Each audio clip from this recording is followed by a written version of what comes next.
There's a lot of people who believe that life is meaningless. There's no meaning to any of this. Nothing matters. It's all empty and meaningless. the idea that we're passive victims of our genes and our environment. And the arguments over nature versus nurture. From a scientific point of view, the meaning of life is the propagation of DNA. Implied in this is the idea that we aren't really free, and it often leads to a kind of nihilism, the sense that our lives are random and meaningless. We even see it in popular culture, in memes and in movies. But is it true? The best answer I've ever seen to this is in the book Man's Search for Meaning by Dr. Viktor Frankl. In it, Frankl describes his own horrifying experiences as a Jewish Holocaust survivor in the Second World War. His incredible story begins in 1939, where he worked as a psychiatrist and became the head of neurology at Rothschild Hospital in Vienna. But when the Nazis shut down the hospital, Frankl, his wife, and his family were all sent to concentration camps, where almost everything you can imagine was taken from him. It was here that he spent 3 long and brutal years as a prisoner, forced to work in labor camps in the most terrible conditions, and having so little food that over time, the prisoners slowly starved. And when they became too weak to keep working, they were sent to the gas chambers, their lives extinguished in the most horrific way imaginable. But Frankl tells us that even here, even in the most hopeless situation, life still had meaning. Life always has a meaning. How could that be? What did he learn from surviving the Holocaust? And how can we apply that to our lives in the modern world? That is what we'll explore in this video.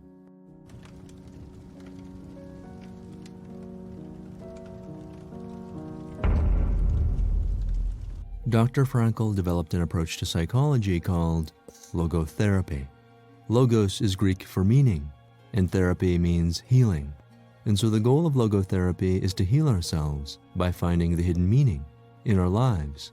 Frankl believed that the main thing that drives us is the search for meaning. He pointed to the famous Nietzsche quote, "As long as a person has a why to live, they can bear almost any how." Frankl found that it wasn't necessarily the strongest people who survived in the camps. It was those who had meaning.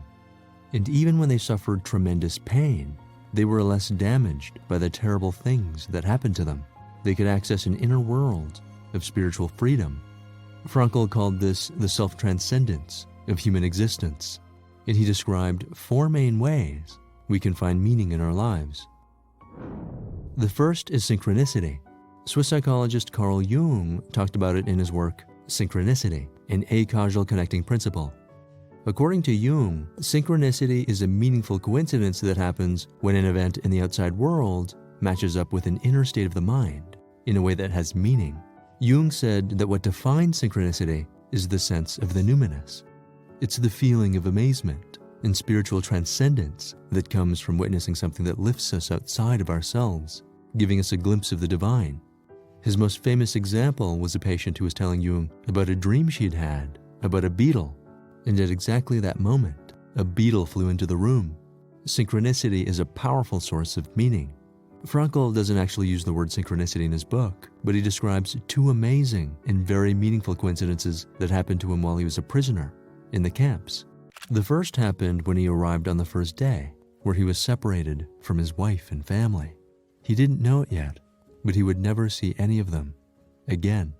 The guards told him to hand over everything he had, and they took his clothes. After he was stripped, he was given the rags of another inmate who'd already died. When Frankl put on the rags, he found inside his pocket a single page torn from a Hebrew prayer book, and on that page was the most important Jewish prayer, the Shema Yisrael. This was powerful and very meaningful to Frankl, and he took it as a sign to draw on the strength of his spirituality. The second meaningful coincidence happened one day when Frankl was forced to work in a trench at the camp. His mind went to thoughts of his wife. Something inside of him told him to talk to her silently in his mind. Suddenly, he felt the presence of a powerful spirit, and in the distance, he saw a farmhouse which stood in the horizon as if it was painted there underneath the morning sky. He was overcome with an incredible feeling that if he just stretched out his hand, he'd be able to reach out and hold on to his wife's. He was overcome with the feeling that she was here, with him. And then, at exactly that moment, a bird flew down and perched at his feet. And for what felt like ages, it stood there, watching and looking at him. There are skeptics who would dismiss these experiences, but it was exactly these moments that kept Frankl alive and gave him a profound sense of meaning. The second way we can find meaning is by doing work that feeds the soul and brings fulfillment. When Frankl first arrived at the concentration camps, the most precious thing he had was a manuscript that he'd written that was ready to be published.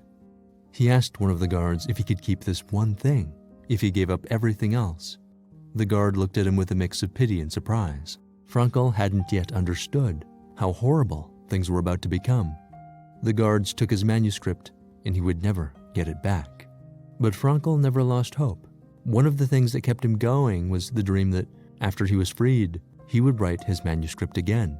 He scribbled notes on tiny pieces of paper so that one day he could rewrite his book. He also had a vision of himself standing at a podium and giving a lecture on all the things he'd learned from surviving the concentration camps. This vision was one of the biggest things that kept him going, but more importantly, he knew that this manuscript was something only he could write. In much the same way, you too have your own unique work, something only you can do. Life is preparing you at each moment to do something that's uniquely your own. Ask yourself, what is the task that's waiting for you? The third way we find meaning is through the people we love. Frankl describes how the love he had for his wife and his hope of seeing her again gave him the strength to carry on. He recalls a moment when he was marching through the snow in the camp. He thought about his wife, and suddenly he had a powerful flash of insight. For the first time in his life, he saw the truth as it was told by so many poets, the final wisdom of so many thinkers. It became so clear to him that love is the ultimate and highest goal that we can aspire to, that it's only through love that humanity can be saved. He wrote that, "I now understand how a man who has nothing left in this world could still know bliss, because it's through the enduring power of love that we find true fulfillment." In that moment, Frankl didn't know if his wife was still alive, but he knew one thing. Love is something that goes beyond the physical presence of those who've touched our lives. It finds its deepest meaning in our spiritual being, our divine selves. Whether or not that person is here with us physically, whether or not they're even still alive, no longer feels relevant. Love transcends it all. Frankl later learned that his wife was killed in the gas chambers shortly after being brought to camp. But he writes that even if I'd known then that my wife had died, the connection I had with her in my heart was still just as vivid and just as strong as ever. It's in this way that love can overcome great distances and even death. Ask yourself, how can you express meaning and purpose through the people you love in your life? The fourth way we find meaning is by facing our suffering. Frankl tells us that even when we're in a situation that feels completely hopeless, where there's no opportunity for work, where we've lost the ones we love most, even then, life continues to be meaningful. Everyone he knew in the concentration camps had lost everything they held dear: their homes, their families, their freedom. And yet, even in these horrific conditions, it was possible for spiritual life to deepen. Frankl explained that after being a prisoner of the camp, he experienced the beauty of art and nature like never before. On what felt like an especially miserable day, he remembers how a prisoner pointed to a magnificent view of a sunset that shone through the tall trees outside of the camp. He remembers how the sky felt so alive, with light and clouds of ever-changing color. And after a moment of moving silence, one prisoner said, "How beautiful the world could still be." But the unspeakable cruelty and suffering in the camps was often too much to bear. Most never made it out alive. For those who lost hope, they could no longer see any reason to keep living. Frankl noticed a familiar pattern. One morning, a prisoner would wake up, but then he just laid there. Nothing could convince him to get up. Almost always, the prisoner would take a cigarette that he'd been saving, and instead of trying to trade it for an extra piece of bread, he smoked it. just to feel a tiny bit of pleasure, knowing that his last moments were upon him. Once that hope was lost, it almost never came back. Frankl saw that prisoners lost their lives most often from a lack of meaning rather than from a lack of food or medicine. In 1945, Frankl was saved, and the survivors of the concentration camps set free. Frankl rewrote his manuscript, and he went back to work as a psychiatrist. This time, his book was informed by the painful experiences he lived through during the Holocaust. He made it his mission to help those who'd lost all sense of meaning in their lives. Frankl tells the story of an old man who came to him with severe depression. Much like Frankl, this patient was also a Holocaust survivor. His wife had also died in the gas chambers. He loved her more than anything, and now that she was gone, he couldn't see any purpose in living on without her. Frankl asked the patient, "What would have happened if you died first and your wife had to live on without you?" The patient had never thought of that before. Oh, for her this would have been horrible. She would have suffered terribly. Frankl replied, "You see, she's been spared the suffering that you're feeling now, and it was you who spared it for her.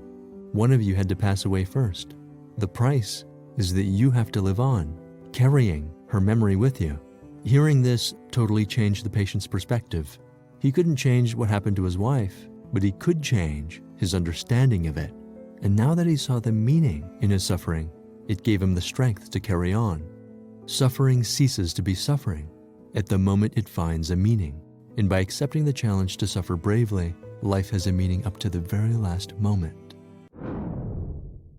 But many people have argued that the Holocaust shows us that human nature is fundamentally evil.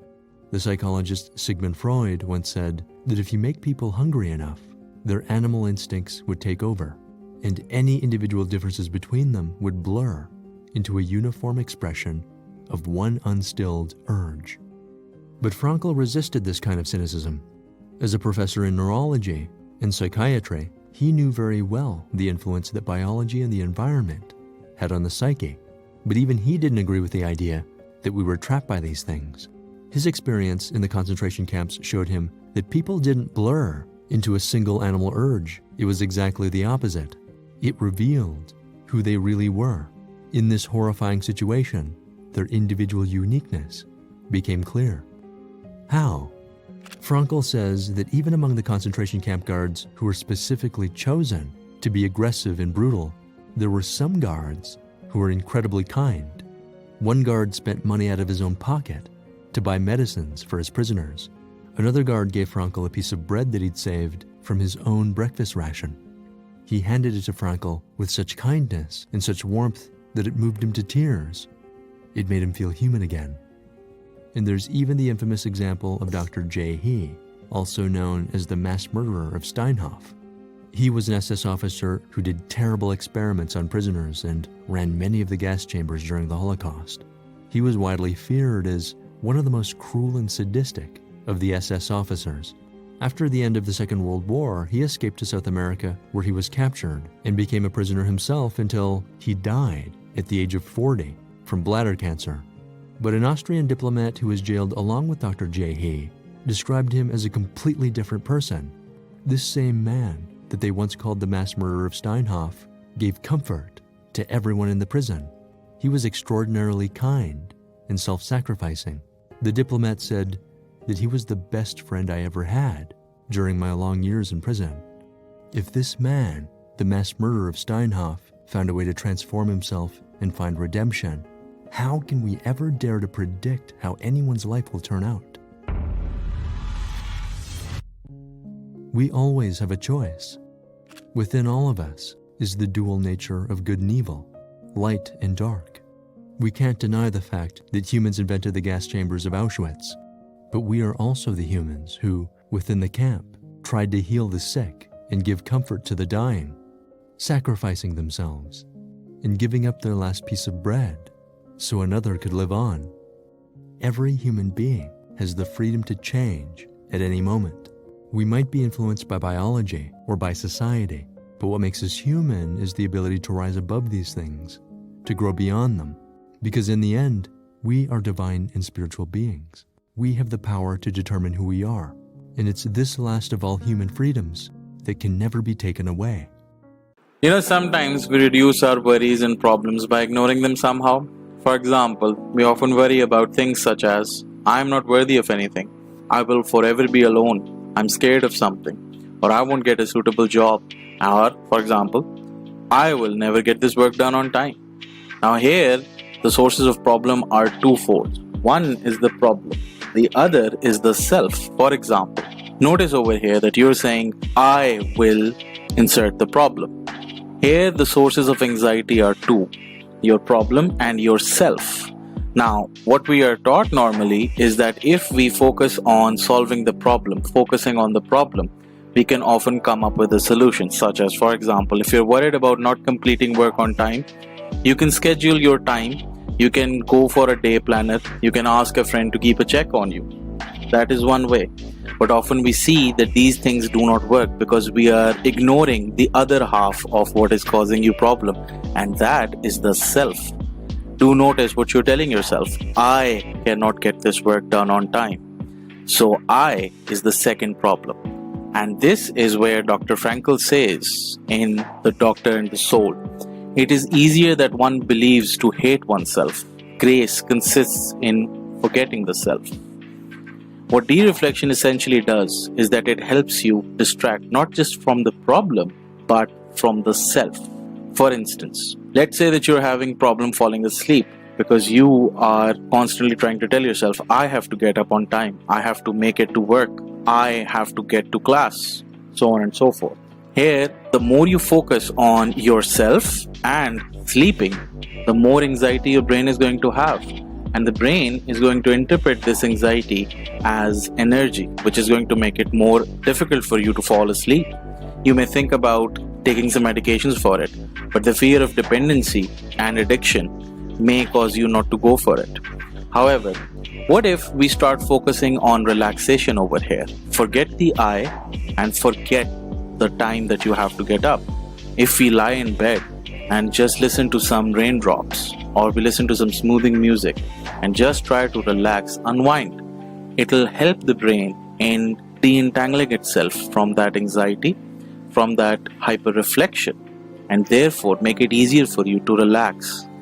According to Frankl, it's best done when you're engaged in some meaningful activity. Another example that a lot of people can relate to, especially college students and people who work in environments where they have to read a lot of reports.